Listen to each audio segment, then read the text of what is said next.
Tomorrow will mark exactly 1 month until early voting begins in the Texas primary election.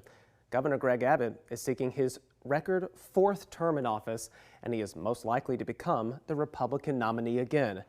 We are learning more now about the mountain of money he has to fuel that re-election campaign.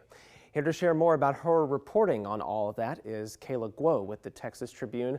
Kayla, welcome back to the show. It's nice to see you today. Good to see you too, Will. So Governor Abbott says he has a pretty staggering amount of cash on hand for his re-election campaign. What are we talking about here? What do those figures show? We are talking about a ginormous pile of money. Governor Abbott reported having almost $106 million on hand. He raised something over $20 million in the last 6 months of 2025.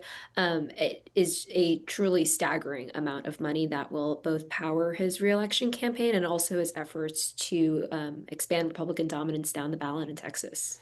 Yeah, speaking of that specifically, I wanted to talk to you about this. The governor also says he would like to put some of that money, I mean, it's a huge haul, toward flipping Harris County red, which is where Houston is. How much has he said he will dedicate to doing that?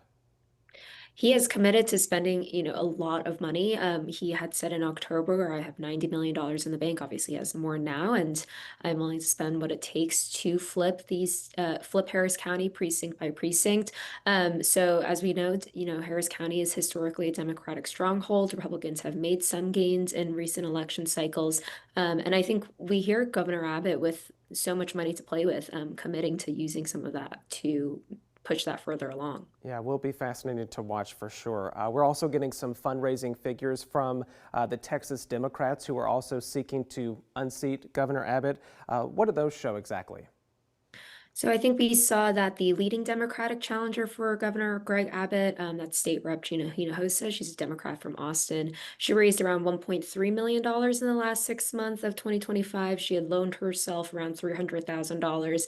But I think she's pointing to, the fact that the average contributions were under $50, and she's really calling it a people-powered grassroots campaign. And I think that's how she's trying to contrast herself with Governor Abbott. But it is a huge fundraising delta to try to address moving forward for her. Yeah, quite the difference there. Separately from all of that, you wrote a profile today that went up on the Texas Tribune's website about James Tallarico, who is running to become the Democratic nominee in the U.S. Senate contest. We put out a new poll from our parent company that showed him ahead of Congresswoman Jasmine Crockett in the primary. But what did you take away from writing about him in this moment? Yeah, definitely. So the story looked at his time as a teacher. He taught for 2 years in a San Antonio public school. He's made that central to his campaign, and I think he's hoping that it'll contrast him with both Jasmine Crockett, his primary opponent, and also the eventual Republican nominee if he wins a Democratic primary. Education has been his marquee issue in the Texas House, and the polling has sort of shown him coming ahead. When Jasmine Crockett first got in the race, she seemed to be ahead of him, but as you said, some more recent polls have shown him maybe gaining an edge. But he said that he's going to continue running as the underdog in this campaign. And I'm certain that, education and his teacher background will be a big part of that.